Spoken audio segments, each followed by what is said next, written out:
So hello बच्चों, let's see this question. A man pushes a cylinder of mass m1 with the help of plank of mass m2 as shown. There is no slipping at any contact. The horizontal component of force applied by man is F. Find acceleration of plank and center of the cylinder. और B option में कह रहा है magnitude and direction of frictional forces eight point of contact. तो यहाँ अब ये बेटे एक सब्जेक्टिव क्वेश्चन है जो कि आजकल तो नहीं आता, पहले आते थे।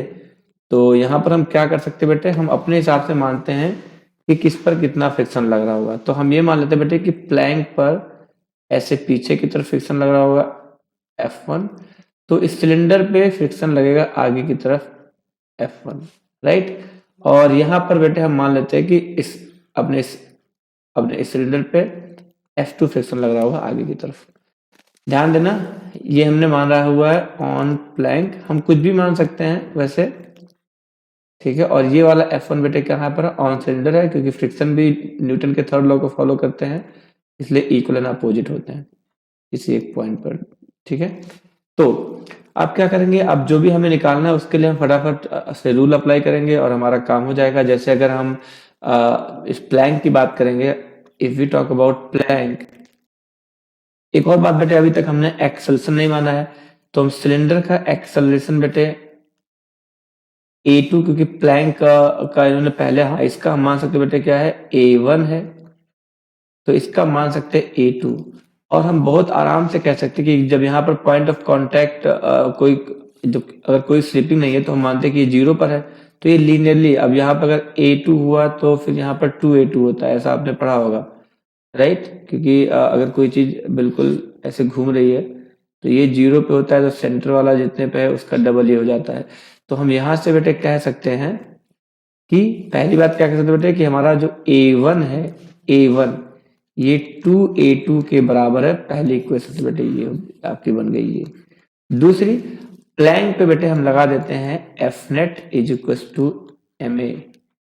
अच्छा भाई, प्लैंक का मास कितना दिया बेटे अपने को, m1 दिया हुआ है।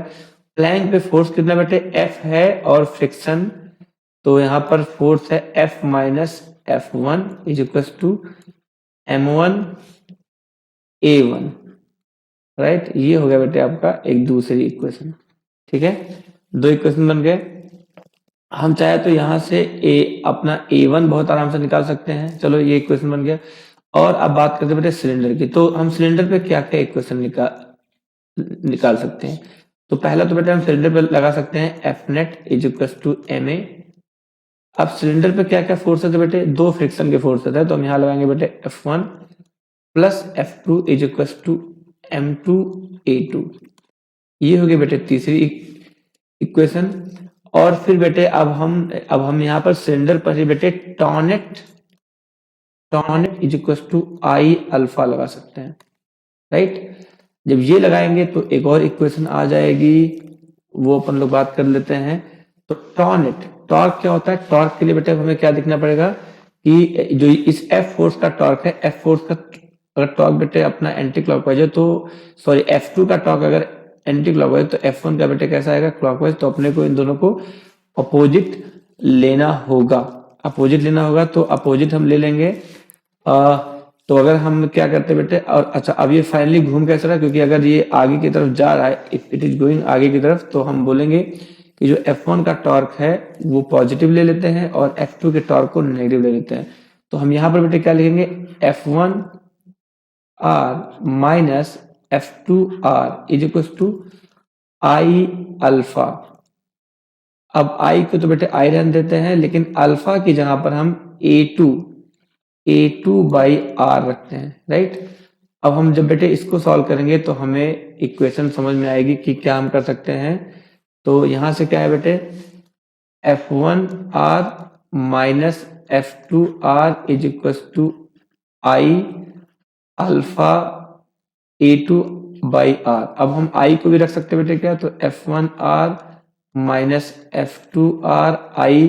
अब ये क्या है बेटे, सिलेंडर है, तो इसका R क्या होता है, mr स्क्वायर बाई 2 होता है A2 अपॉन R। तो एक R से एक R कट गया है, तो और यहाँ से भी r कॉमन करके ये दूसरे वाले r को भी कट कर देंगे, तो यहाँ से बेटे आएगा जो F1 minus F2 will be equal to आ जाएगा बेटे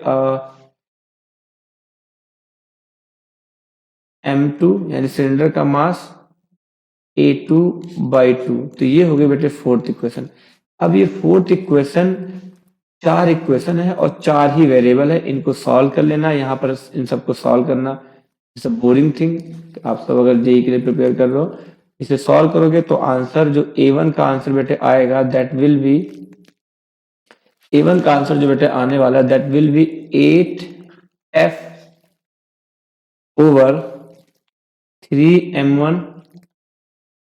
प्लस 8M2, और जो A2 है वो इसी का हाफ होगा, क्योंकि हमने ऊपर अभी पढ़ाई था कि A2 इसी का हाफ होगा, तो यहाँ बेटे क्या आएगा 4F over 3M1 plus 8M2 होगा। सिमिलरली जब हम F1 को सॉल्व करेंगे तो F1 का आंसर आता है बेटे 3M1F अपॉन